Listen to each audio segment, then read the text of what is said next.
Na sisi hapa wafuasi wa Ahlul Bait Mashia, hususan hapa Kigogo, makao makuu ya TAC Jumuiya ya Shia, leo hii tunapandisha bendera hii, dalili ya kuanza masiku haya ya maombolezi. Lakini bendera hii iliyopandishwa ni bendera ya kuthibitisha kwamba ile damu iliyomwagika katika ardhi ya Karbala, damu ile bado ipo hai na inafanya kazi, na ndio maana leo tumekusanyika hapa tunainyanyua bendera ya Imamu al-Hussein ambaye alitoka yeye na kizazi chake kwa ajili ya kupinga dhulma. Assalamu alaykum wa rahmatullahi wa barakatuh. Bismillahirrahmanirrahim. Alhamdulillah. والصلاة والسلام الأكرمان الأكملان على البشير النذير والسراج المنير نبينا محمد وعلى آله وأصحابه ومن والاه أما بعد. Mzao katika imani, Allah subhanahu wa ta'ala ametuwafikisha kufika siku ya leo Jumapili ya tarehe 7 katika mwezi wa Muharram mwaka wa 1448 Hijiria.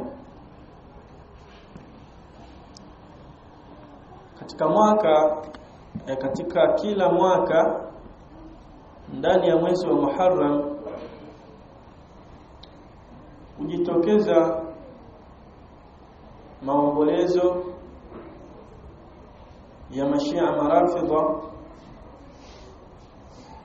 ambayo huwa ni kumbukizi juu ya kifo cha shabun min shababi ahli aljanna au sayyidun min sayyidi shababi ahli aljanna, kifo cha kijana kiongozi miongoni mwa viongozi wa watu wa peponi ambaye ni Al-Hussein ibn Ali.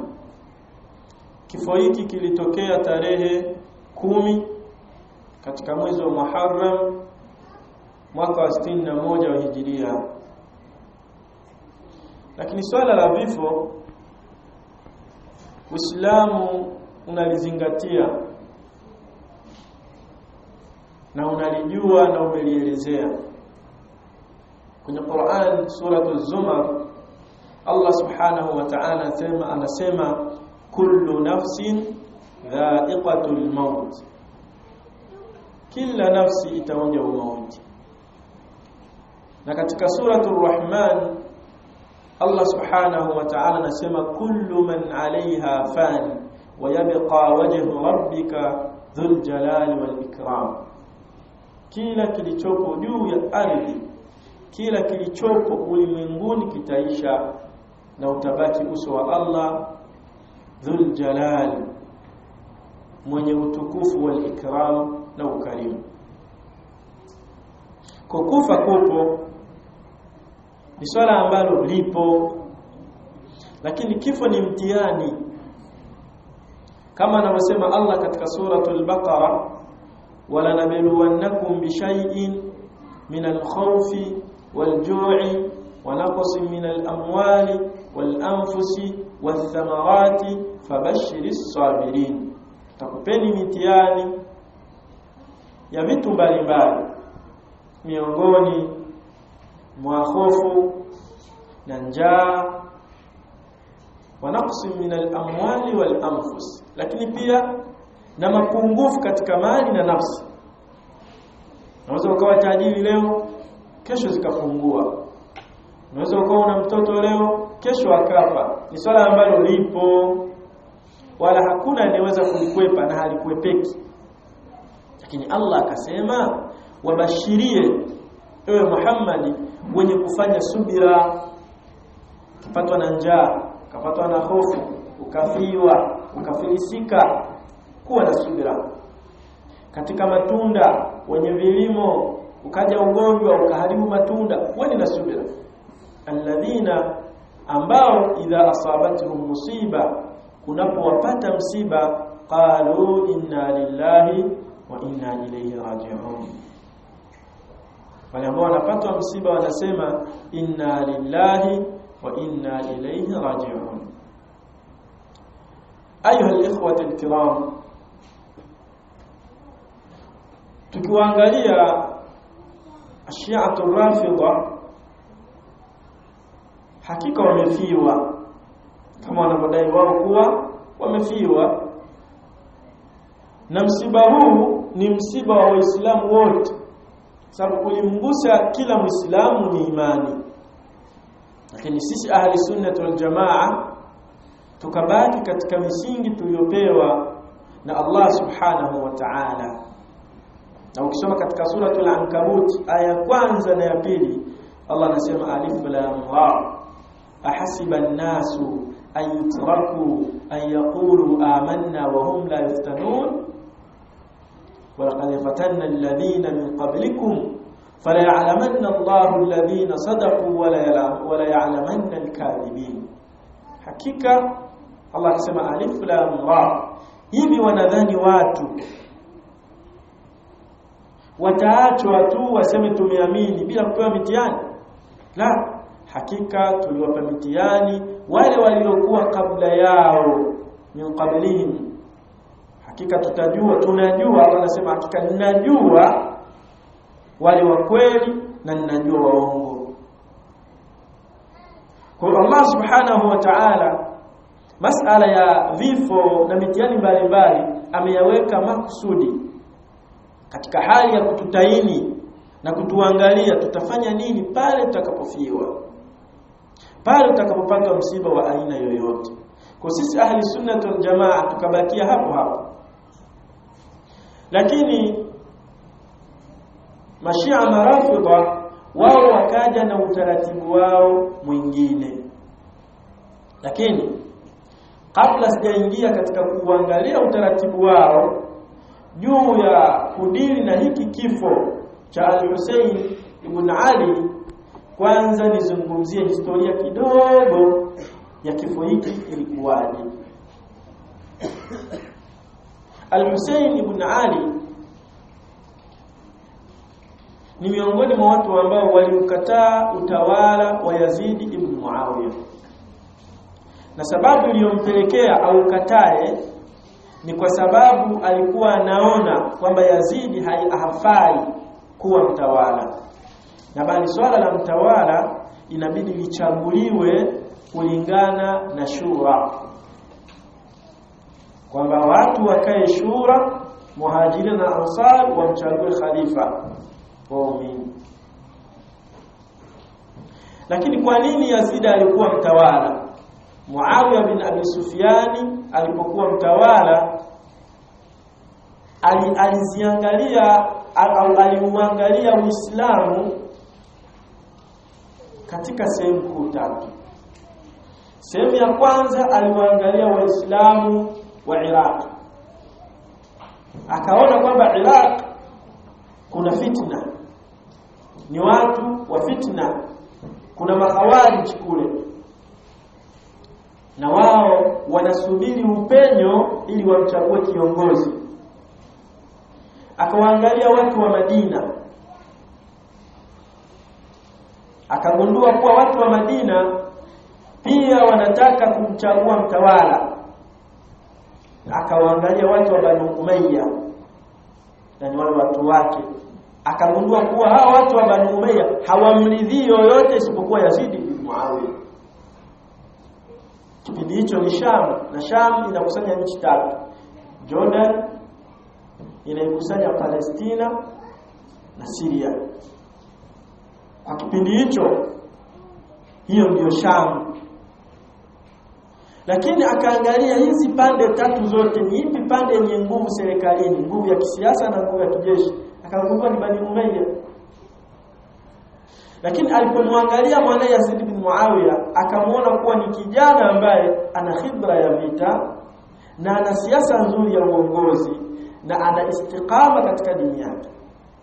Kwa ajili ya kuzuia fitna, ikabidi kabla ya kufa aache aache mrithi wake. Alimchagua akiwa hai, na wale waislamu wa pande zote hizo wakampa bai'a, isipokuwa watu wawili, isipokuwa al-Husayn bin Ali na Abdullah ibn Zubayr. Basi baada ya Muawiya kufa, al-Husayn akachukua utawala, Yazid akachukua utawala, lakini Husayn akaendelea na msimamo wake. Akatoka Madina akahamia Makka. Alipofika tu Makka, watu wa Kufa ambao Muawiya aliwaogopea wakaanza kumtumia barua kila siku za kwamba njoo uwe mtawala wetu, sisi hatujampa bai'a nani? Yazid. Hajakuwa tayari alikuwa shampa bai'a. Katika kipindi hicho Husaini akamtuma ndugu yake, alikuwa anaishi Madina, Muslim bin Aqil, akamwandikia barua akasema nenda Kufa ufanye upelelezi, je ni kweli?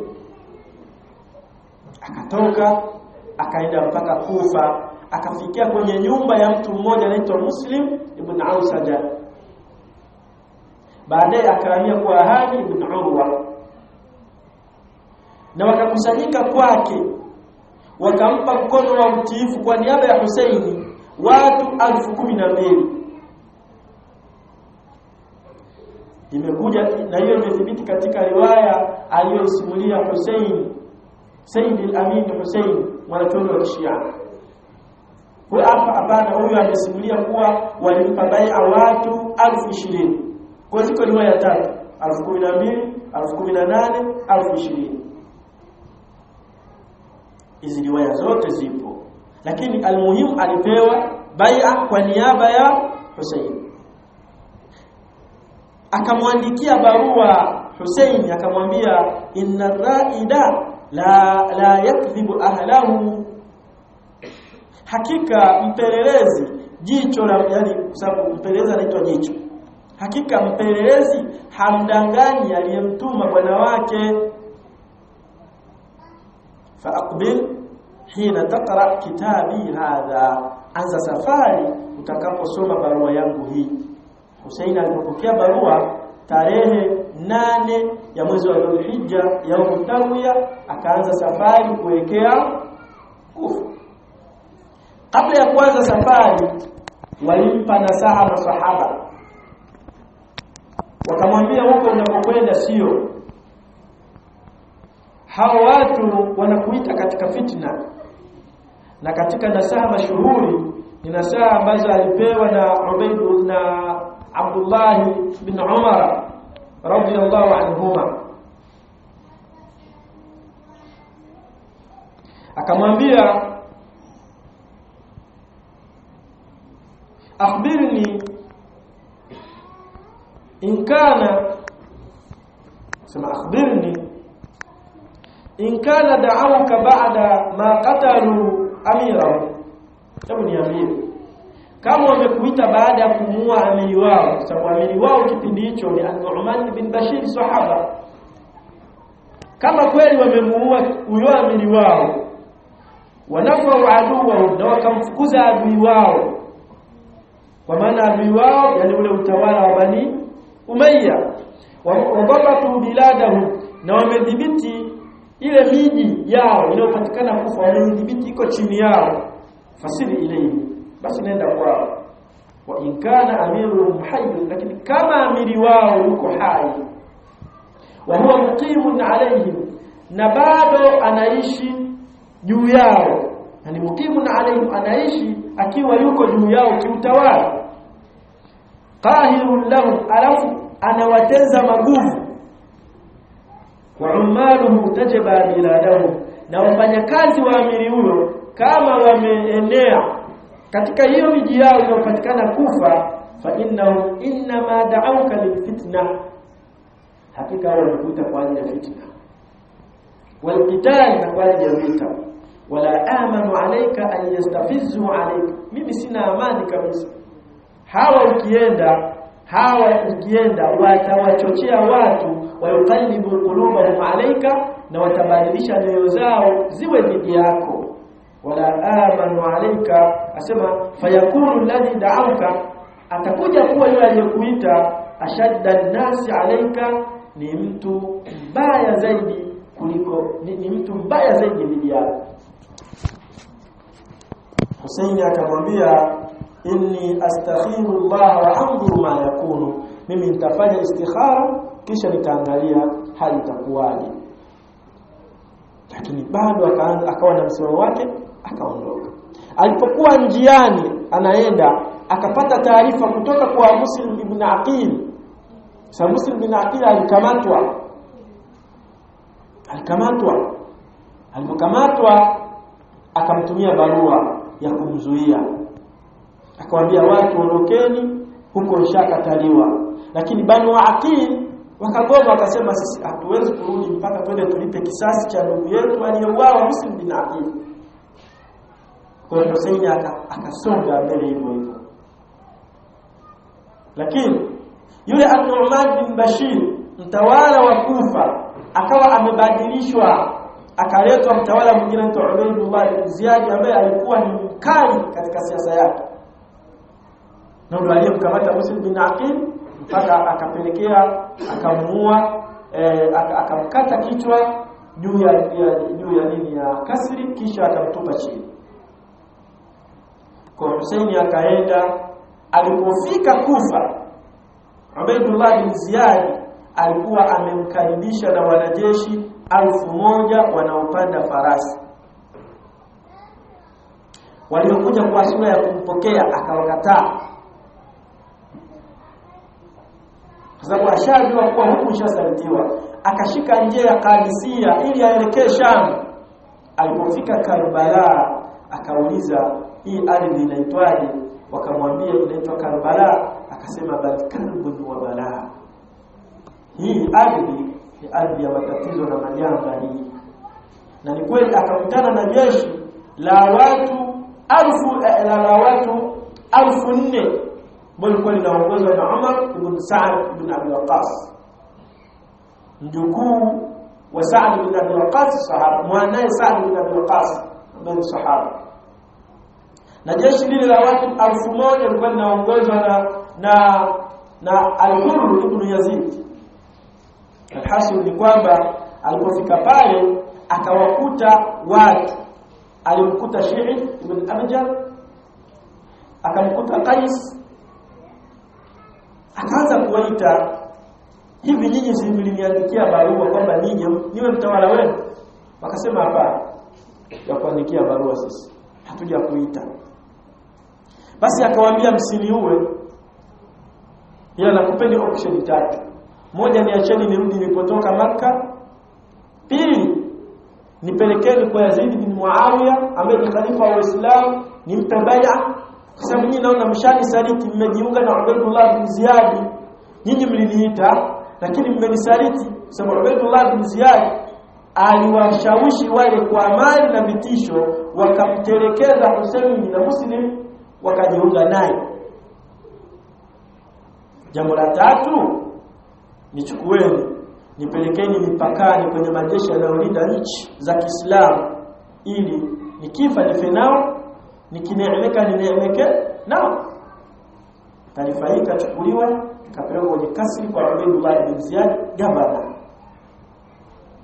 Gavana alipopokea taarifa akaikubali, lakini mshauri wake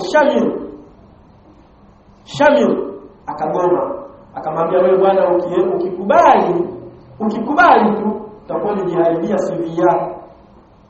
Mlazimishe aje hapa, ashuke chini yako, umsamee wewe usifiwe, au umuue wewe uonekane wewe umemwadhibu msaliti. Akashawishika, akachukua ule ushauri aliopewa akamtumia Hussein, tena akakataa. Sasa mimi ni mtu sharifu, siwezi kuwa chini ya Ubaydullah bin Ziyad, ni gavana. Mimi ni sahabiyun la yakunu tahta alwali abada, hawezi kuwa chini ya gavana. Ikaanza vita. Hussein ibn Ali akauawa, akakata kichwa chake, akiwa yeye na familia ya Mtume watu 17 wakauawa, watu 17 katika familia ya Mtume wakauawa. Kadhalika na wanajeshi wake walikuwa wanamlinda, ukijumlisha walikufa watu 72. Kwa katika familia ya Mtume walikuwa watu 18, Al-Hussein bin Ali mwenyewe na watu wengine 17. Katika watoto wa Ali bin Abi Talib, Al-Hussein, Jaafar, Al-Abbas, Abu Bakar, Muhammad na Uthman waliuawa. Na katika watoto wa Hussein wa Ali al-Akbar akauawa na Abdullah. Na katika watoto wa Hassan aliuawa Abdullah, Qasim na Abu Bakar. Na katika watoto wa Aqil ndugu yake Ali bin Abi Talib aliuawa Jaafar na Abdullah na Abdurrahman na Muslim bin Aqil na Abdullah bin Muslim. Na katika watoto wa Abdullah bin Jaafar aliuawa Aun na Muhammad. Ukikusanya ni watu 18 katika familia ya nyumba ya Mtume Ahlul Bait wakauawa. Kwa hiyo ni ufupisho wa kifo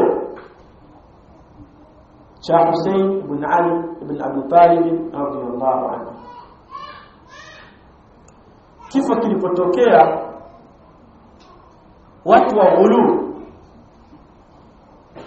wakaanza mambo yao ya kumlilia, kupiga makelele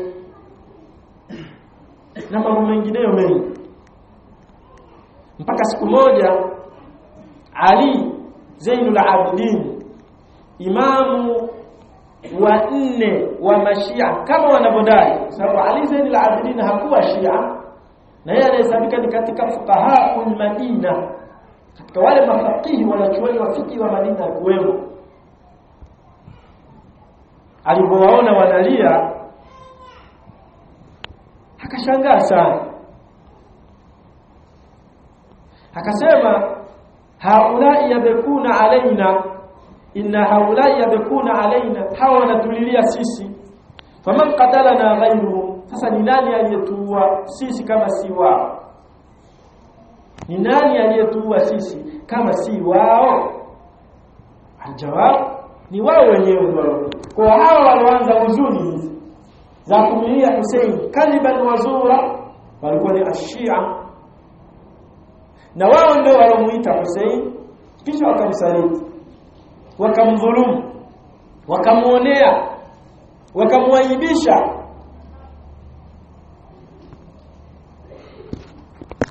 Sasa baada ya kifo hiki cha Hussein ibn Ali radhiyallahu anhu, Mashia marafidha hawa wenye ghadiri pale wakiongozwa na Hamid Jalala kwa maeneo yetu huku Tanzania, kwa maksudi mazima, wale wa viongozi wao wakazua bid'a kuu hasa katika mwezi wa Muharram. Bid'a ya kwanza ni bid'a ya al-laqmu, na bid'a ya pili ni bid'a ya at-tatbir.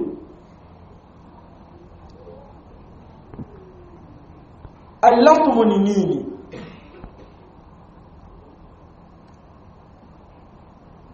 Anasema Ibn Faris katika kamusi yake Maqayisul Lugha, anasema at-tatbir ad-darbu 'ala al-wajhi bi batini ar-raha wa yuqalu latamahu yaltimuhu. Kama ad-darbu maana yake ni kujipiga usoni kwa kutumia viganja vya mikono. Lakini Mashia al-laqmu kwao ni nini? Al-laqmu kwa upande wa Mashia maana yake huwa darbu as-sadri bil aidi mashuban bil bukai ni kupiga kifua kwa kutumia mikono, tena kipigo ambacho kinasuhubiana na kilio, kama mnapokuwa mnawaona wanapiga kifua, wanapiga kifuani.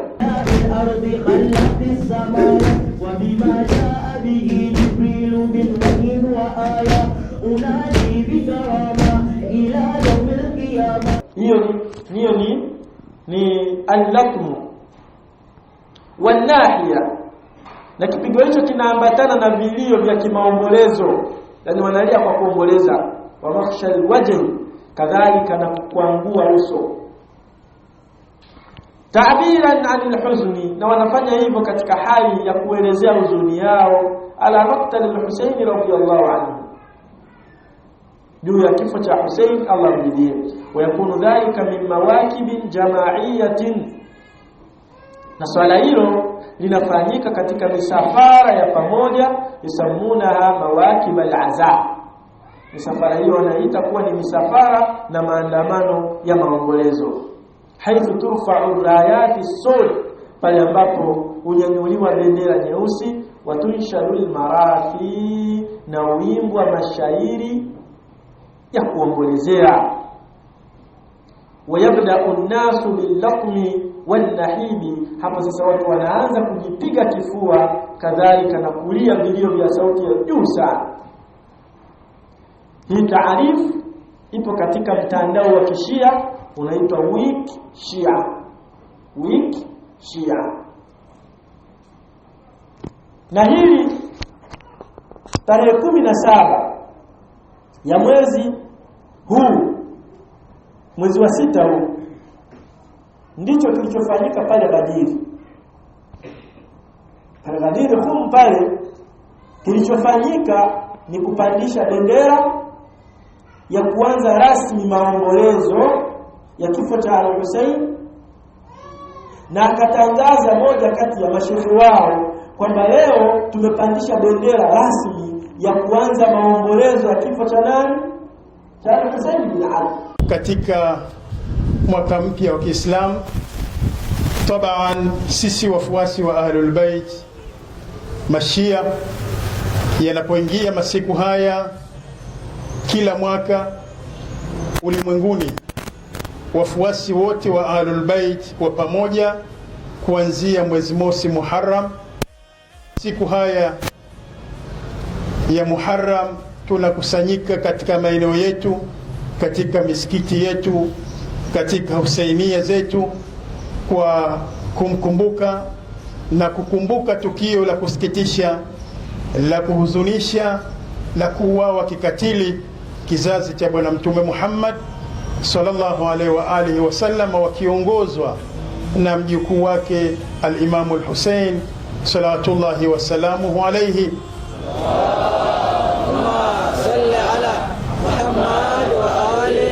Na sisi hapa wafuasi wa Ahlul Bait Mashia, hususan hapa Kigogo, makao makuu ya TAC Jumuiya ya Shia, leo hii tunapandisha bendera hii, dalili ya kuanza masiku haya ya maombolezi. Lakini bendera hii iliyopandishwa ni bendera ya kuthibitisha kwamba ile damu iliyomwagika katika ardhi ya Karbala, damu ile bado ipo hai na inafanya kazi, na ndio maana leo tumekusanyika hapa tunainyanyua bendera ya Imam al-Hussein ambaye alitoka yeye na kizazi chake kwa ajili ya kupinga dhulma, kwa ajili ya kupinga uonevu, kwa ajili ya kutaka dini ya babu yake Mtume Muhammad sallallahu alaihi wa alihi wasallama iende kama anavyoitaka Mwenyezi Mungu Subhanahu wa Ta'ala. Kwa hiyo tukikumbuka tukio hili, tunaadhimisha uwepo wa amani, tunaadhimisha kupinga maonevu, tunaadhimisha kuto kumwagika damu za watu ambao hawana hatia bila ya sababu katika mgongo wa ardhi. Na sisi kama wafuasi wa Ahlul Baiti siku zote tuko mbele katika kuyapinga hayo yote. Kwa hiyo wito wetu kwa Waislamu wote wapenda haki, wapenda amani, kuungana katika masiku haya ya mwezi mtukufu wa Muharram, kuyaadhimisha na kuungana na wale wote ambao wanakumbuka na kupinga dhulma zinazoendelea katika mgongo wa ardhi. Haihata minna. Kadhalika wanaonekana watoto wadogo wakiimba zile anashidi za kuombolezea, na wanaziimba kwa lugha ya Kifaris, kwa lugha ya Kifurus, kwa sababu ni mambo ya Irani wa Furus, na wanachanganya na Kiarabu ambacho hakieleweki. Lakini zinaonekana hizi nyimbo za maombolezo zinaenda na zinatambaa mpaka wanamezeshwa watoto wadogo wadogo. Wallahi leo nimeona kikundi cha watoto wengi kama 200 wale wadogo wadogo wamefungwa vilepo kichwani ambao vimeandikwa ya Hussein, kisha wanaimbishwa zile nyimbo za kumkumbuka Hussein. Wallahi watoto ambao wanapaswa kuimbishwa Qaidatun Nurania, wasomeshwe sura al-Fatiha, wasomeshwe swala, leo hii wanaimbishwa nyimbo za kuomboleza.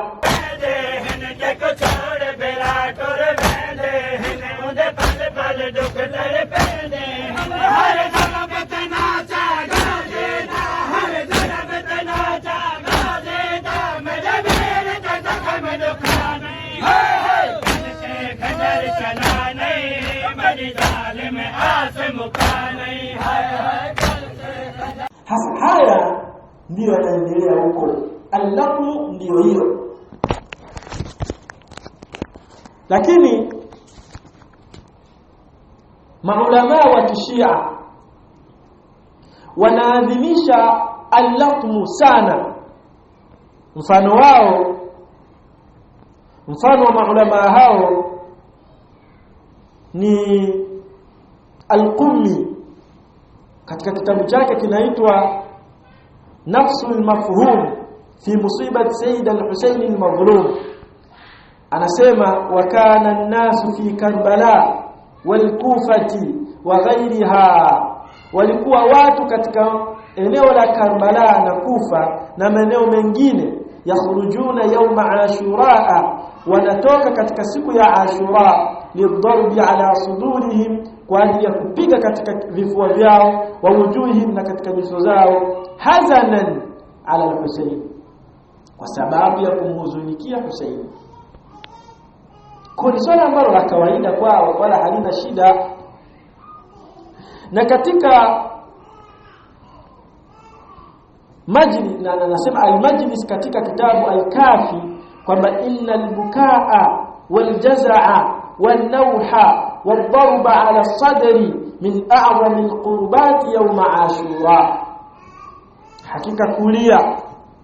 hakika kulia inna al-bukaa wal jazaa, na huzuni ambayo inakuwa baada huzuni wal jazaa, na huzuni ambayo inakuwa baada ya subira, baada ya kukosa subira alafu anahuzunika.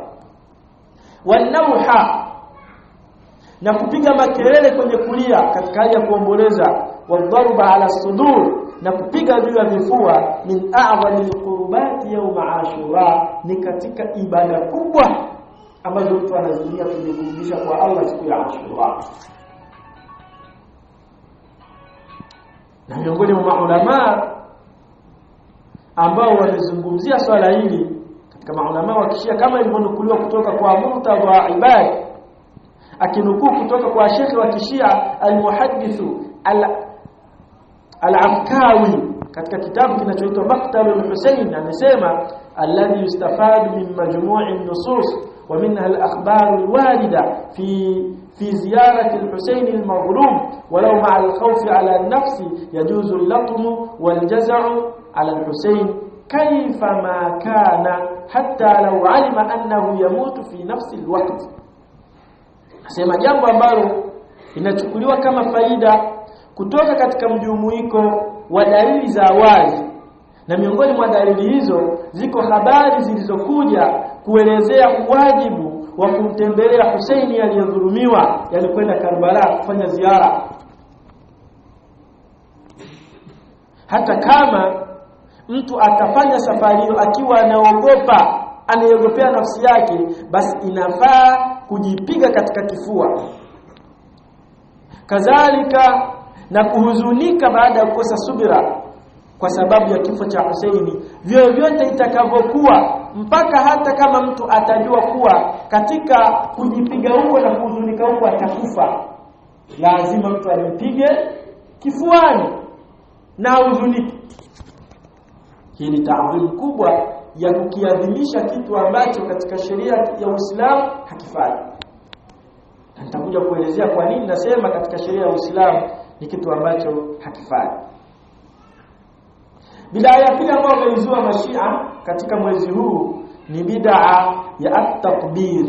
At-takbir maana yake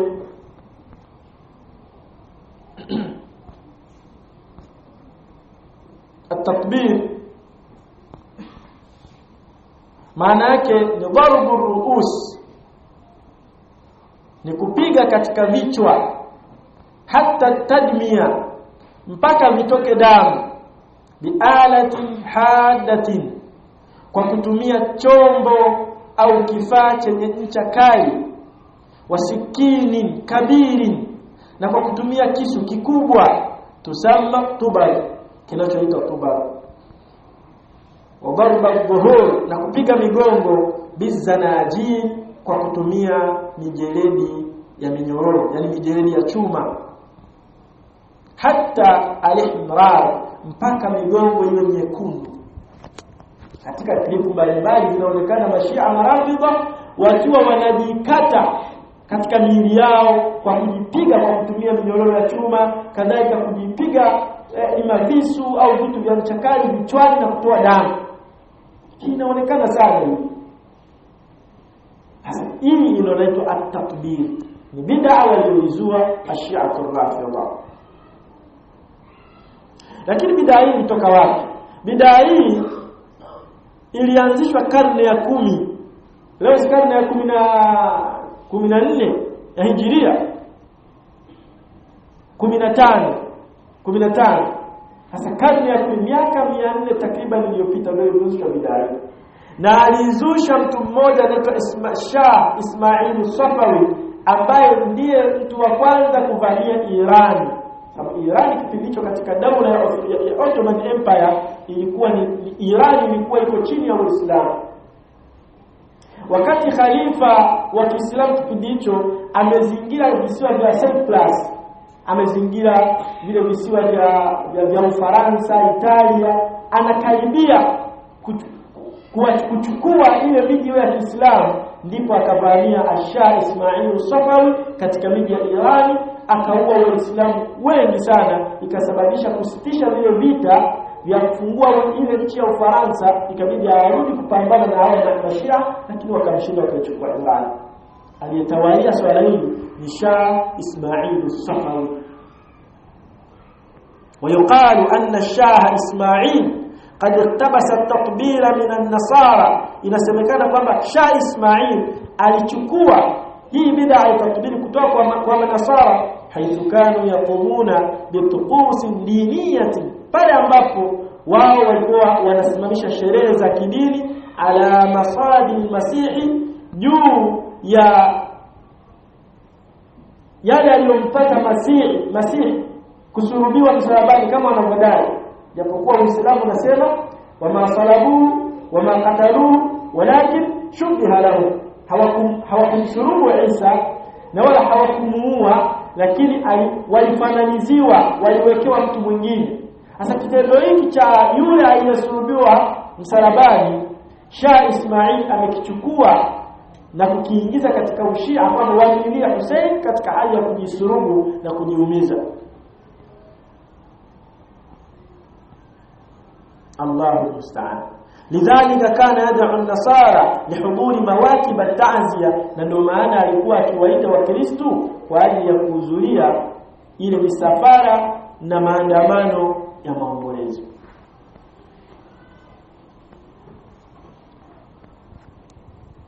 Ndugu zangu katika imani, hizo ni bid'a mbili ambazo wamezizua Ashia Rafidha katika mwezi huu wa Muharram, na ziko nyingi kama vile taharimu an-nikah. Shia wao katika mwezi wa Muharram haramu kuoa. Na mengineyo mengi ambayo wameyazua Ashi'atu Rafidha. Sasa Uislamu